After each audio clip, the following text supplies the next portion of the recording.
Welcome, Jodi. I am so honored to have you on the podcast today. I know this is going to be an amazing conversation. Oh, thanks, Kelly. I am just downright giddy to be here with you.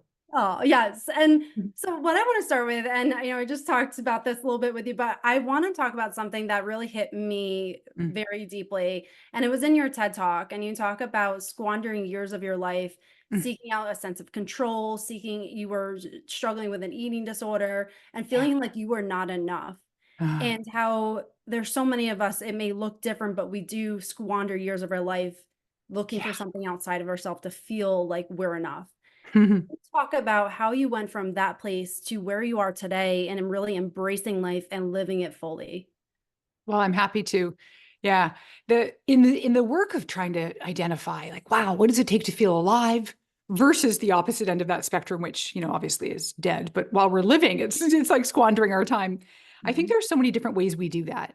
And we can talk in a minute about the more benign ways we do it, like endlessly scrolling or, I mean, I'm a fan of, every night on the couch with Netflix, but okay, more insidiously, I look back on that decade of my life, like decade. And at the time, I would have been around 40. So there was a quarter of my life that I can now say with some self-compassion, like, oh, honey, like you squandered that to eating disorders. And for me, it was a combo platter of anorexia and then just full-blown unfun bulimia. Not that the anorexia was fun, but it was this phase that, sometimes you need distance to see it. Mhm. Um, it was this phase of, I look back and I go, oh, like, sweetie, I know what you were up to then. You're trying to hold on to some semblance of control in, like, which we're never really going to get, right? Like, we can try, but no matter what we do, whatever our coping mechanism is, it feels somewhat lovely in the moment, but we always know, you wake up with that empty feeling of, what am I doing?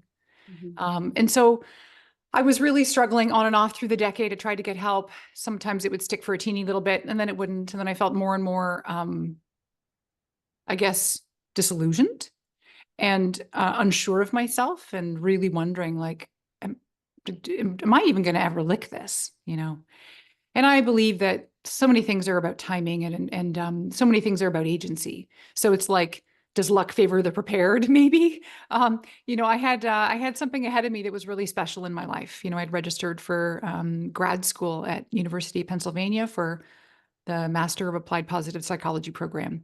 And that for me was this real beacon in the distance of, like, this is going to represent the life I really want to live. And it was a big goal. And maybe for me at the time, I'm not here to say a big goal is going to be the saving grace for everyone who's struggling with any kind of addiction or problem. But it gave me a sense of like like a blueprint, I should say, of who the person I wanted to be. And I recommitted to therapy and to a nutritionist multiple times a week. And I got back on track with my life, And so for me, it was the idea that I've got this thing in front of me that you've made happen, because I'm really big into this idea of agency, that, creating lives worth living. Man, they don't just happen to us. And can we all just take a second to wish that they would? I want a really good life to just be handed to me on a platter, ideally with gluten-free cookies, but that's beside the point. I can joke about cookies now and not have to be weirdly jaded.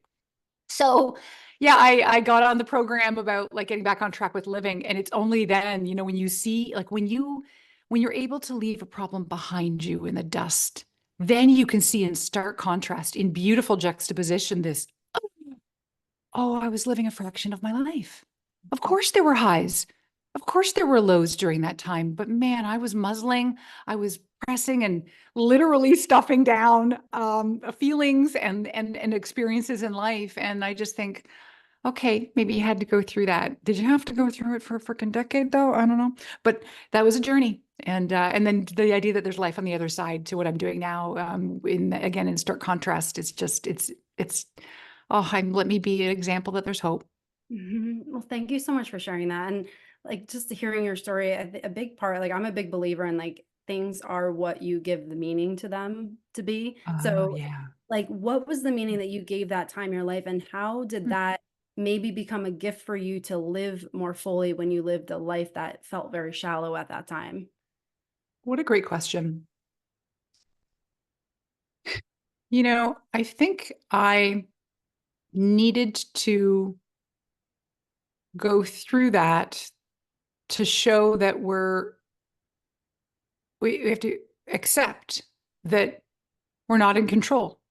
And that leads to the broader theme, which I think I probably unwittingly took with me. Maybe it was subconscious that, oh, it's like life, like there's going to be stuff that happens all around us regardless. Welcome to the show. But also, oh, the fact that this show is going to end.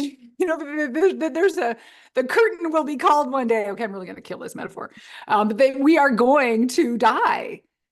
Damn, that is just a bummer. And yet, like, we gotta just accept and then also savor. So I had for me, it was this again, because of a contrast of savoring versus squandering. Mhm. And now I'm doubling down on savoring because life's too short. I count Mondays as we might talk about, and I know I've got 1,813. And do I want to be wasting it in ways that is making me feel less than fully alive? No. I mean, I'm not perfect, but not for long, you know? Absolutely. I love to go deeper into that because I know counting the Mondays is such a big piece of what you speak about. Can you talk about Mm. that further? Like, why is it important that we count our Mondays and what does that mean? Yes. Yeah. Everyone right now listening is like, wait, what? What did I sign up for? I just started listening and I didn't want to wait. And I hold on for a hot sec because this is the theory that I just love because it's backed by research. So, for those of you who care. The idea is, first of all, rooted in an old Latin phrase, memento mori, remember we must die. Okay, initially, sounds kind of morbid. Yeah, still stay with me. And then there's the science of temporal scarcity, which is that idea like whenever we have an asset and we see that it's limited time only, well, we tend to value it way more. Okay, so like life's like that, right? So when we stop and go, we already know we're finite. Like this is not breaking news here to anybody, I hope. But it is about, okay, we all roughly know we're going to get around 4,000 weeks. That's the way I called my company 4,000 Mondays. Okay, well, wait a minute, I didn't think of it as 4,000. Most people will think I'm going to get to around 80, women 83, men 78, plus or minus. Some of us a lot more plus, some of us a lot more minus. And I just thought, how do we wake up and start to take this more serious or less serious, depending what you need out of your life? And the breaking it down to the ridiculous is a bit of a mental trick. It's rooted in psychology. It's like, let's find different ways to analyze time. And so by getting us to count how much we have left on that little countdown timer of life. So like I said earlier, 1,813, that is the thing that for many of us can help us wake up and go, right. Not only is maybe the number not as big as I want, but most important of all, that, oh, every week that number diminishes. Of course it does. But just seeing that viscerally is something that can be a powerful way to go, yeah, time is ticking. How do I want to spend this precious time? I love that. It's so I love their message, and I think that is so absolutely crucial to understand that. And it's so easy to just kind of let that go in life and think that it's just going to be endless, even though we know it, we kind of just forget about that. Well, yeah, I like that you said that because it's, research backs this up too. And we just know it intuitively. When we're younger, we're kind of invincible. We think, not that we logically think we're going to live forever, but we act like that. Mhm. And then as we age and we get closer to the horizon, sometimes our priorities change and that reflects, wow, I want more meaning or connection, but we still do the thing. We do the dance. And I'm so curious about you personally too. Like Yeah. most human beings will deny the discussion, deny the topic. Like even when it just comes to like the admin, like the end of life planning, wills and all that stuff, most people don't have it because they don't want to go there.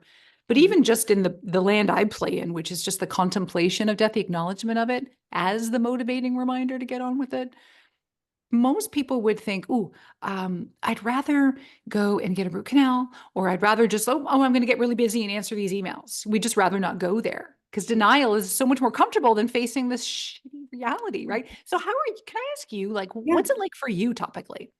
Yeah, so if you ask me now versus if you asked me a few years ago, like it's night and day. A few years Mm, ago, I was living on autopilot, mm, thinking I had to do everything that was expected of me, living my life for other people, mm. just looking outside myself for that sense of fulfillment and not even thinking about how much time I had. That was not even on my radar because, a few years ago I was in my 30s and, early 30s, and I'm like, Okay, you don't think about that. So I was very much just in what I thought was subconsciously expected of me. Get the job, get the degree, do all the things that people tell you to do that makes you happy. Yeah. And I was so disconnected from myself. I had no idea that I was not, well, I knew I wasn't happy, but I didn't know why I wasn't happy because externally I'm like, well, I have all the things. Why am I not happy?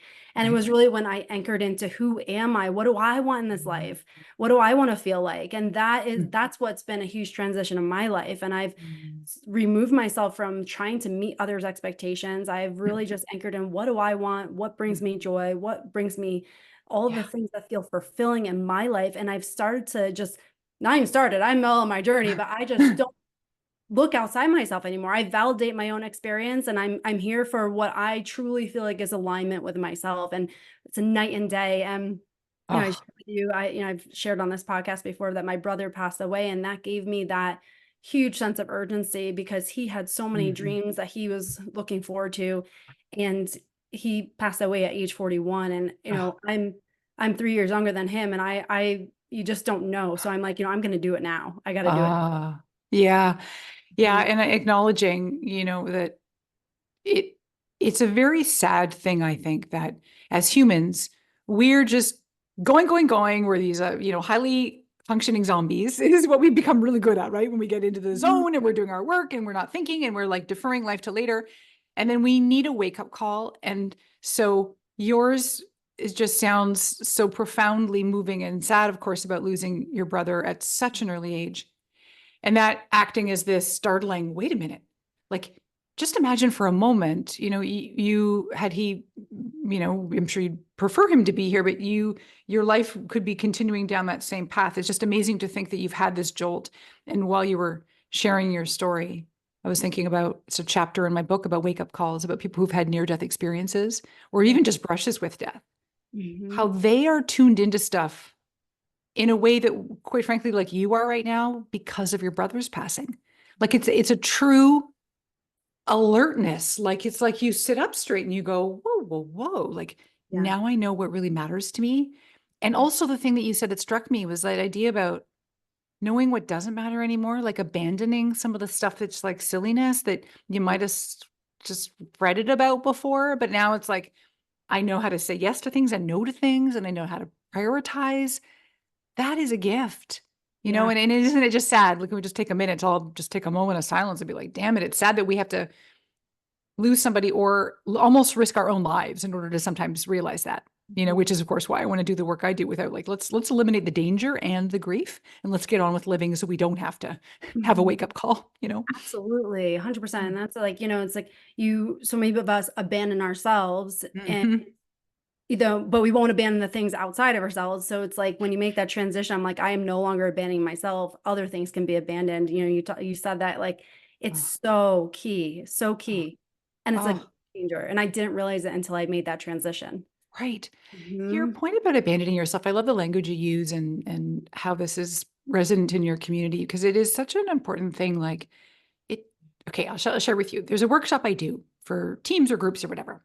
And in part of it, it's this idea about it's like how to feel astonishingly alive, right? Yeah. And because I promise, like all this talk about death is in service of living, like we mean it before we go. So I have these questions I ask that are um, it's kind of amusing to me how hard it is for people to come to the answer. And the people who struggle to come up with the answer are usually the busy women who are Mhm. in some way, shape, or form caregiving for others. And caregiving, by the way, could be like for kids, for elderly parents, for a freaking spouse who needs just like some, dishwashing care. And then there could also be care for people on your team at work.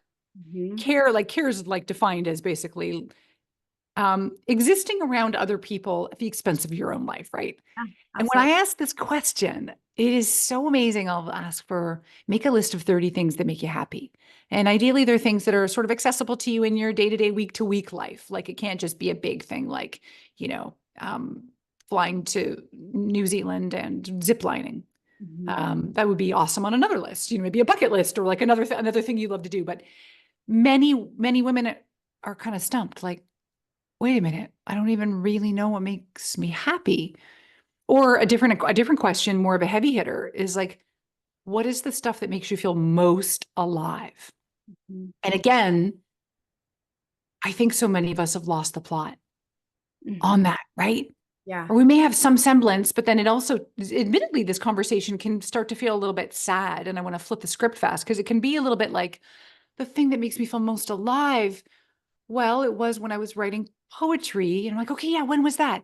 And sometimes it's like, well, that was, well, it was before my daughter was born. That was in 1999. And all of a sudden we realized like that we've left life on the table, like the current of life has swept us up and away, and all the things that maybe bring us the most joy, even the simple pleasures, which is usually that list of 30 things, is the sweet and simple stuff, which just makes me happy because it doesn't mean we have to spend a ton of money or time to love our lives. We can come back to that if you want, but this idea like, oh, sometimes we just lost track, and that's okay. Let's normalize that. Like, we put ourselves not first, and that, hey, we had reasons for doing it, and there's still a chance to grab hold of life and be like, I just want a little more life out of my life. And that's up to you, the size you do that in. And then there's no prescription, there's no admonishment if it's not flashy. Who cares about the flash? Let's just start doing one little thing at a time that makes you feel like, oh wow, I feel that was a cool thing I did, or wow, I'm proud of that, or wow, that was just so fun, or wow, that tasted really good. Mhm. Absolutely. Yeah. It's like we can spend so much of our lives disconnected from ourselves that we don't even realize what it is that who we are and what we love. And so I Yes. love that. And I know you're big, you talk about awareness as that first piece. Yeah. And you shared a framework. I forgot, I read it, but can you share, excuse me, a little bit about that here, just so people can be like, oh, okay, that's how we do that. Yeah. Yeah. Mhm. I don't know about you, but I just find framework so much easier to like evaluate my life, or, a way to look at it. So I like to say, okay, when we talk about living and then dying, we like to immediately go to living long. And let's do that, please, if the quality of our life is there. So that's the length of our lives. But I'm actually more interested in expanding the width and the depth. And the width component is about vitality. And this is like traditional fun, the fun and frothy, fizzy stuff, like going out, having fun, going to the new restaurant, going to the, I don't know, the state fair, going on the road trip, eating the cotton candy, like that's really fun stuff, the pleasure. Yeah. That's very important in life. Okay. And then on its counterbalancing dimension about living deeper, that's associated with more meaning and having that feeling of purpose in what we do. Doesn't need to be big, flashy purpose either, but a purpose. Having like a meaningful connections with other people. Maybe it's about spirituality, but it's the deeper, more meaningful things. And both of those dimensions are super duper important to love your life. And the question then becomes, because of course, when you take that, wider x-axis, deeper y-axis, it creates quadrants, and then there's a way that you can evaluate your life. We don't need to go into those other than to say, I mean, there's a quiz on my website you can take just to get you that. But I would say, even just intuitively right now, like if you were to go do scale of 1 to 10 for vitality, the width, what would the number be? And then scale of 1 to 10 for the depth, the meaning, what would that be? And now at least we've got to start. Now at least it's like, okay, all I can really do is one thing at a time. And so if I felt like maybe my vitality was a number that I would prefer for it to be higher, and again, there's no number that it needs to be, but if that's your okay, now I know I'm going to need to add more vitality into my life, and what would be an example in a way that I could do that? And then at least you got basically a fighting start. I love that because it's so easy to get in our heads of just like doing the same thing. So it's like when you can put it on paper and see it objectively and like, here it is, you're like, Yes. okay, this is how far I am away from like where I ideally want to be. Ah, right. I love that. And so just to Yeah. take one step further, like for someone who sees that and maybe they're so far off from where they want to be, like Yeah. how can we take that to use it as a way to move forward rather than like Mhm. guilt ourselves for like, oh, I'm stuck here or I've wasted so Totally. much time. Like how can we use that to embrace ourselves, uplift ourselves, and empower Mhm. ourselves? Yeah. Well, because we're in a society that likes to compare, I like not to compare to despair, but I like actually there's a normalizing effect that I think can be comforting, to say that of all of this, the quadrants that exist between living wide and deep, the one we're looking for is what's called astonishingly alive, which is the one where we're anywhere positive on meaning and anywhere positive on vitality. Okay. Only like 15% of people self-identify there. So what that means is that, oh, sweets, you're not alone. Like most people are either in any one of the other categories, including the dead zone, which is where you need like CPR in both, the width and the depth. So just know, oh, you're not alone. This is the human experience. So I feel like that sometimes is just a relief. You're not a freak who's like the living dead. And then the next thing is, don't underestimate the impact of teensy tiny little things. Because we do that. I do that all the time. I think, okay, if I need more vitality, I got to plan like a week off and I got to go somewhere and I got to do all these things. And that is just already overwhelming. And it's this resource strap. Because I don't know, like we can't all take time and we don't all have the money to go to the Mediterranean cruise or we don't, And so research is so clear. And I find this just like thank you. It's that even acknowledging, like back to that list, the hypothetical list that I was asking y'all to make, 30 things to make you happy. If you orchestrate your life to just do some more of those things, your week in life will change. And so I'll just give you some examples, right? There is a woman that I met last week at a workshop, and she said, it's funny because most people have to kind of like put a disclaimer up, like, oh, I know this sounds crazy, but, or, oh, I know this is silly. Who cares? Yeah. She said even something simple as, I've just become really interested in clouds. I go outside and I just watch them and I just like, they're like Rorschach tests, or I'm so amused by them. So that's a simple thing. Another woman said, I'd like to take my mug of coffee in the morning and I'm going and sitting outside in my lawn in those Adirondack chairs. And I'm just sitting.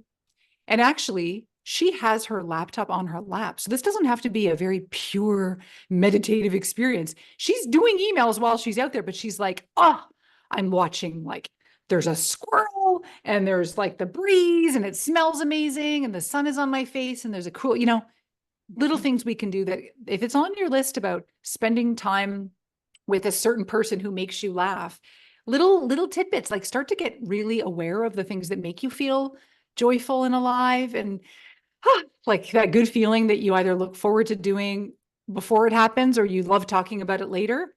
Orchestrate your life to just do a few more of those things. And so it might just mean, okay, get on the calendar and plan a brunch with that friend who always makes you laugh till you almost pee and go and book that in your calendar. And then you know what? You're going to look forward to it, which is a really good low-hanging fruit in positive psychology is anticipation. That's a cheap and cheerful thing. Always have something in your calendar to look forward to. Done. Even if it's simple. And then you're going to go to the brunch and you're going to have a good time and you're going to come home and think, oh, like that was great. And then you start showing yourself that you're the kind of person who schedules things that matter to you, like brunch or like going on a walk alone or like having a massage or like going and reading a science fiction book instead of a business book because you want to just indulge in a story. Like then the list goes on, right? It could be doing a crossword, learning a new language, volunteering at the library. I mean, really, I do need to be stopped. I will not stop going on with examples. That's so no, I love the examples you gave, especially like I noticed the clouds because a big part of like just being mindful is tuning into our five senses. And that's something we have when we're alive that we don't necessarily have when we die. So I love those examples because it's like, here we are using the human experience to be here and present, and it doesn't have to be big. So I love that. Right. Well, thank you, because we also then do this thing where we tell ourselves a story. You know this very well, the stories we tell ourselves. A friend of mine said she's taking vocal lessons and it's just lighting her up in a way that she's just delighted because she hasn't done this in a long time. And so for many of us, the thing that we know we love to do, it's like, we just need to brush the dust off it and start doing it again. But the bigger example I wanted to share of her story was she was loving doing this and she was telling her husband and she was so excited. And he said, well, why don't you do it more often? Because she was doing it, maybe it was once a week, which for many of us, that's all we can fit into our lives. But he was like, why don't you fit it in? And she just looked at him like, I can't do that. And he's like, because why? You really love it. And it's like not that expensive, or you can do it. And she's like, there's no answer. Is it just the rules we make up about, well, because I do that on Thursday afternoons. I can't do that also on a Tuesday. So then she texted her voice lesson instructor, like, can you fit me in more? And the answer is like, yeah, absolutely. Let's start doing it. And so now she gets more joy in her week. It's like, we just have to sometimes think about maybe there are more walks in the park we could take, right? Maybe, I mean, maybe we do need to manage how many fries we eat, but there are more, like if sometimes more of the thing you love is just what the doctor ordered. Yeah, I love it. And just like that, talking about that, like is something that like resonates to me is like sometimes we often think we need permission to do it. Like, how important is that, like to start living our life? Because that can be such a resistance where you're waiting for somebody to tell you to do it versus like you initiating yourself. Like, how can you talk on that? Oh, completely. Oh, this is such a passionate topic. Um, so let's look at your lifestyle. Maybe you're an entrepreneur, and I found myself. This is now going back 10 years ago, working for myself. I was just so stuck in the pattern of I have to be at my desk during the workday like a robot. But I had fantasized for years about being an entrepreneur that meant that I could like slip out in the middle of the day and go to the art gallery for a bit and then pop back home and then, on and off and like enjoy life. But I wasn't living that life because I felt like I had to live by these rules. No one was going to be, I was my own freaking boss. You know who I had to ask for permission to do that? Me. So maybe some of us are entrepreneurs that are not quite living life with the flexibility that you have actually earned. And even if you're not, even if you are working for someone else, designing your day to do something that feels, and this is the thing we do, is we label it as decadent. We even label self-care as decadent. We even label, like, here's the thing.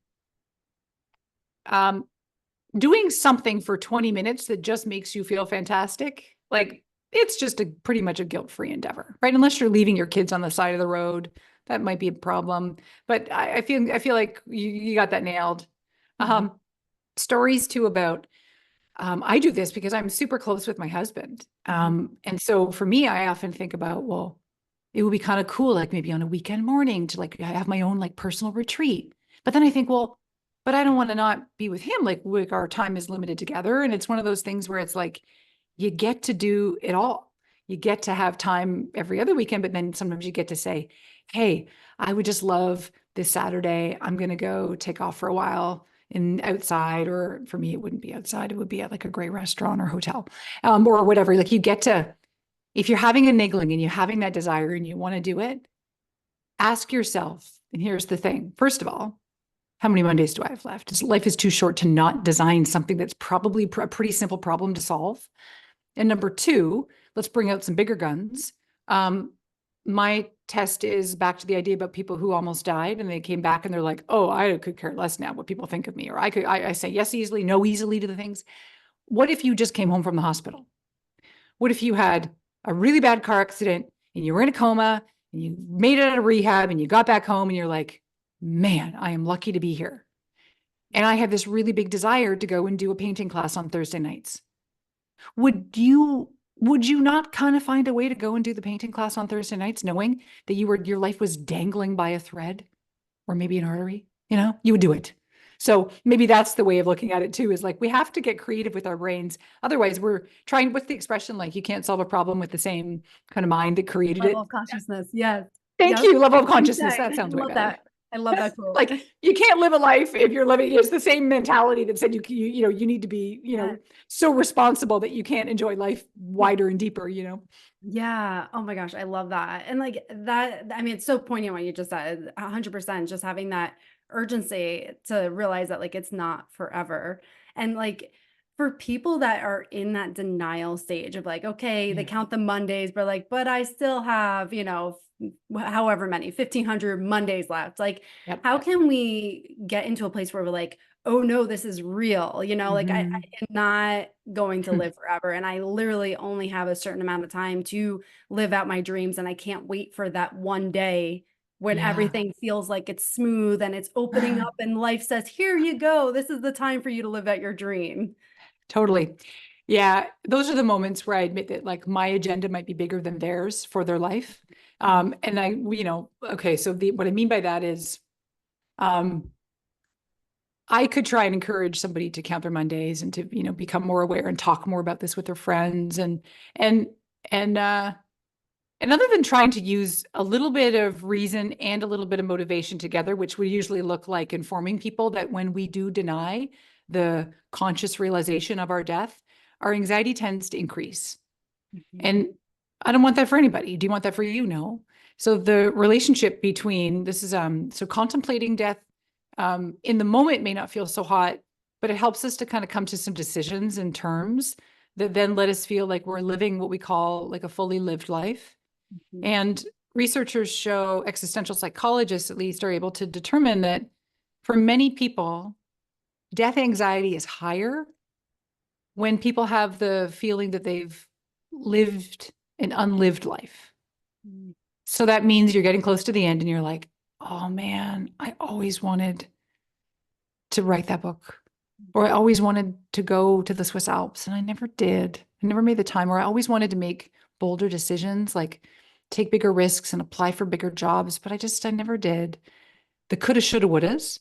Mhm. So on one hand, let's just look at it logically, like, hey, you want to find a way to alleviate some possible anxiety about death, which denying death only exacerbates. Mhm. Just be willing to go there. And then number two is one little mental trick that can work for some people is that deathbed regret test. Mhm. So again, I like the whole thing, like you can lead a horse to water, but you can't make it drink. I cannot make you become friends with a Grim Reaper as much as I will try. However, what if you did the thing where you're like, okay, hun, tonight's the night. You've led a good life. You're looking back on it. And what would be the things you would be kicking yourself for that you didn't take action on? Those coulda, shoulda, wouldas. Would Yeah. it be that you didn't make up with somebody important in your life or that you didn't accomplish a personal goal? Like, man, I always wanted to do that marathon. Why didn't I? And Mhm. I don't want anybody at the end. Like, I'm super motivated by this topic because my mom did die when she was 58 with so many regrets about paths she didn't take. She had all these dreams and plans for businesses and all these goals that died with her. And that for me was so wow. Like, that felt like karate chop of life. Like, let's not get to the end and have any, I mean, there will not be a time to do it all. Okay. So, like, you're going to have a bucket list, maybe. Good luck scratching all that off if you're in any way motivated and inspired to live. But you got to prioritize and say, you know what? Like, I feel like I did this life justice. Like, I'm pretty proud. Like, I think I killed it. Mhm. That's that feeling of satisfaction that I think we can maybe aim for, is that sense that we participated, that we gave it a go. Mhm. Maybe we took risks and maybe some of them didn't work out, but isn't that part of the freaking jambalaya of life that Mhm. actually makes the other successes feel even more successy, you know, because we win some, you lose some. So yeah, that's my story. Yeah, oh my gosh, I love that. And it's just as you were speaking, I had a guest on a few weeks ago, Chris Lippincott, and he is a medium. And so one of the questions I asked him is, what is the biggest regret that you hear from the other side Mm. about life here? And his response, he goes, every time people say, I wished I experienced more joy. And so, like, as you're speaking like that, it just so much resonates. Like, you're not only hearing it from people, I know you've shared about people who are older, what their regrets are about life, but like, you're hearing it from the other side. That's like, here, you have to live with more joy. Like, if that's not permission, you're just coming from the other side. They're saying live with more joy. It's like so profound. So profound that those coulda, woulda, shouldas are, a trap of like, or it's an opportunity, not even a trap, an Yeah. opportunity for you to see what you can do right now. You have this Well, moment. thank you. That is the perfect sum up to that because I call them pregrets. These are not official regrets because last I checked, you are not dead yet. So if you think that you're going to be bummed that you didn't learn how to parkour and you've always, for some reason, really wanted to, Mhm. go look up how to parkour. Maybe there are lessons. Or if you really wish that, you had gone back to school. I Mhm. mean, we all know people who've gone back to school at like late stage in life. Like it's never too late. There's a quote by George Eliot. It's never too late to become who you might have been. Mhm. It's just so possible for us. We limit ourselves, and I get a little bit suspicious of even the way we do things where we capture some of our goals on the bucket list. So I think I alluded to the bucket list a minute ago. You know, I think it's really valuable to have a nice running list of things that would be really cool to do before I die. And then here's where something funny happens. And this is it's a process that happens psychologically for many of us. When we fantasize even momentarily about a dream coming true, like let's just say on your bucket list, it is you're going to do a climbing trip in Italy and on a mountain there. And you're like, oh yeah, I'm going to put it on the list. And you think about it for a minute. And there's actually something that happens is that when they're called positive fantasies, we feel just good enough by the idea of it, that it feels just satisfying that we get to put it on our list and close the journal or close the spreadsheet and go, okay, and then go about our merry way. And we don't take action. So in fact, I think that bucket lists to me are actually kind of fearful because they, to me, represent repositories of dreams that will die on the vine because we feel just good enough to have captured it and then we don't take action or we don't put a date on it. Like, gosh, I mean, let's be honest. You know, from like your first job, your goals need to have a, an accountability and a deadline, literally a deadline here. And so I'm a fan of two things. One, if you're going to do the big bucket list, awesome. Just make it time bound. Be like, okay, yeah, really? Climbing trip in Italy? When? And all of a sudden it's like, now the eyes start to dart. Well, okay, I can't go this year because the kids are okay. Well, oh, I don't care. Just do that mental math and go, it's going to be spring of 2027. Awesome. Now you've got it. Now start planning it, make it real. Do one thing to commit, like book a ticket or post it on social media that you're doing this just to feel a little bit like you put a little hook in there. Commit to the life you want to live rather than doing the thing we do, which is we defer. We put it down on a page and we defer it. And I just get sad to think that what about the lives right now that we're living that are we really living now? And are we living with the hope that later is going to be better? Later may not come, but less morbidly. What about now? What about the next 3-year block of your life? 150 or 162, I don't know, Mondays. Like, what about that little chunk that you get to go, no, I'm doing short-term, medium-term planning. I'm not doing saving this for when I retire. Or, when like later, I'm very suspicious of later. Do you know what I mean? Oh, yeah, completely. Well, I think it's like, we hear so much pressure of like, you have to save for retirement, you have to do all these things. So you're planning out the longevity of your life, financially, all the other things, you're getting all the pieces in there, but then you're forgetting to live right now. And if you're constantly planning for 40, 30, whatever years it is, then you're not in that present moment.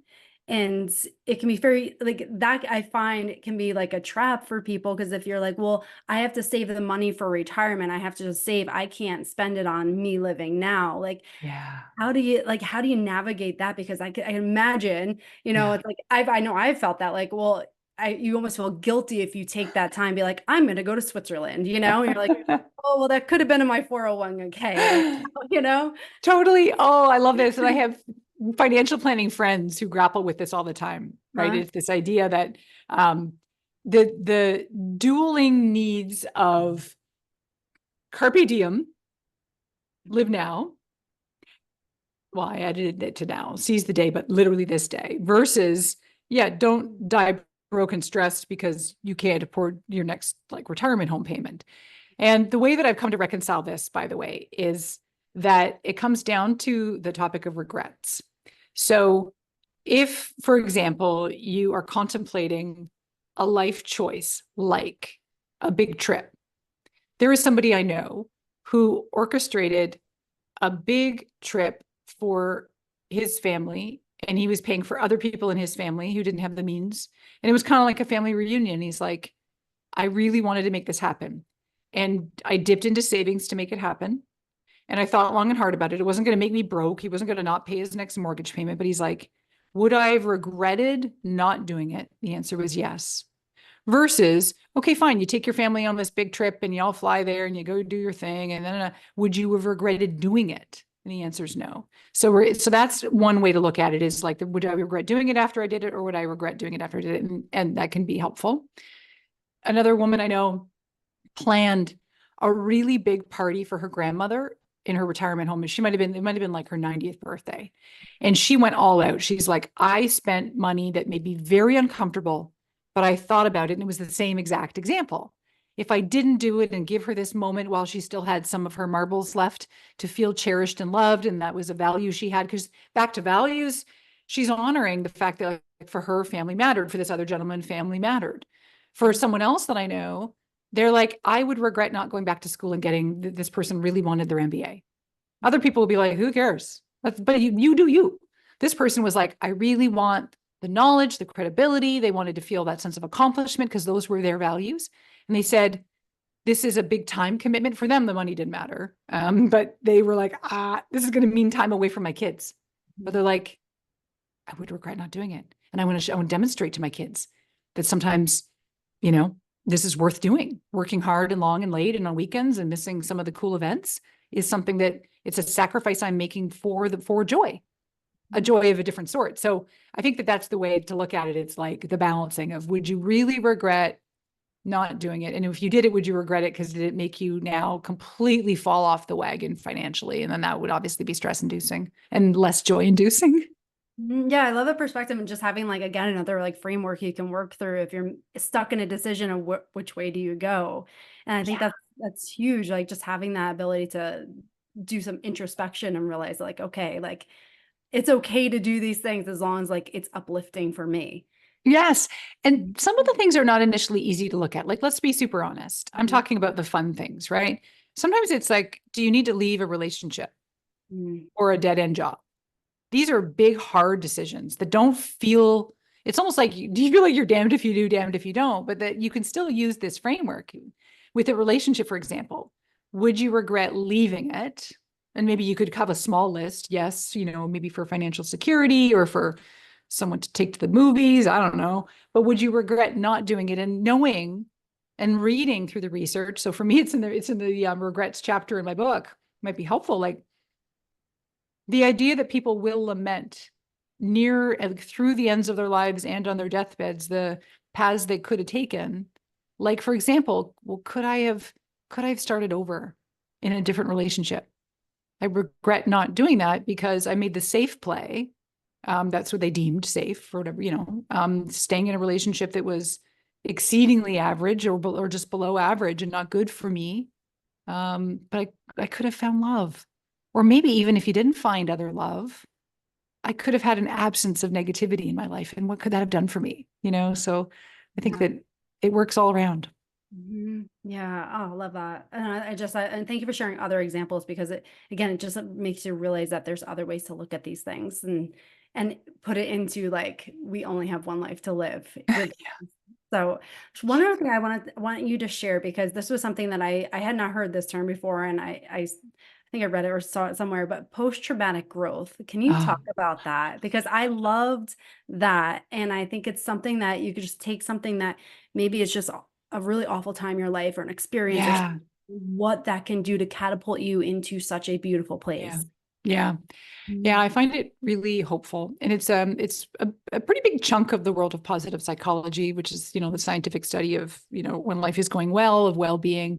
So most of us are super familiar with PTSD, post-traumatic stress disorder. So stuff goes on and our bodies and our minds are going to react to it.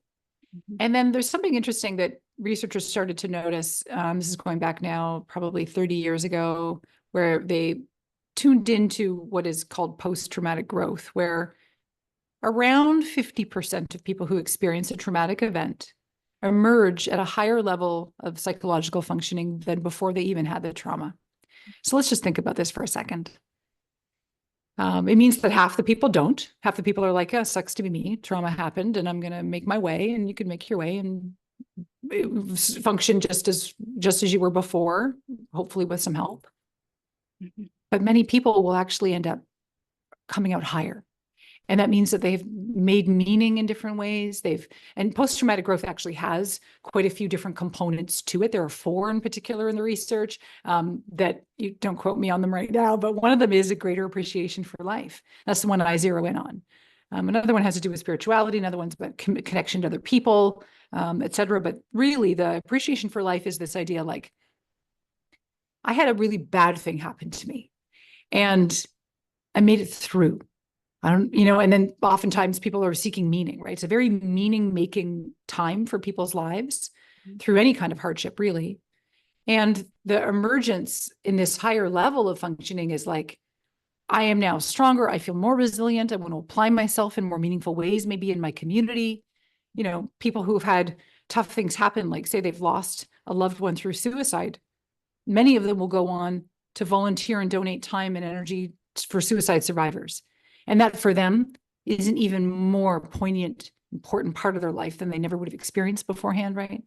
This is one example, but many of us, we will be able to use it as a chance to work on ourselves and come ahead in a way that we're flourishing more than we were before, where we were maybe just surviving. So it's a beautiful opportunity. I don't want to gift wrap everybody's, piece of garbage that has happened to them and say, go, but good, just wait. It's all going to be good for you. Because maybe, not always, but then the path to getting there isn't easy, but there's hope. Yeah, well, I appreciate you sharing that and just having that idea and just sharing that, because when you go through something and you realize that your life can be transformed in a positive way, and that what occurs in your life that maybe you didn't have control over does not mean that you are going to be stuck in a place that is repeating that Yes. cycle. Yeah. Yes. Thank you for summarizing it like that, because I do think there's no shortage of hardship for any one of us, right? Every single one of us will have struggle, challenge, grief, loss, all the things around us.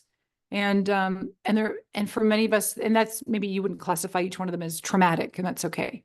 But even in small dose, we're, these are the things, this is what meaning is made of, that deepening dimension that I talk about, offsetting the widening fun of all the woohoo roller coasters. And there's a role for it in our lives. And I'm always a big fan of Viktor Frankl's work.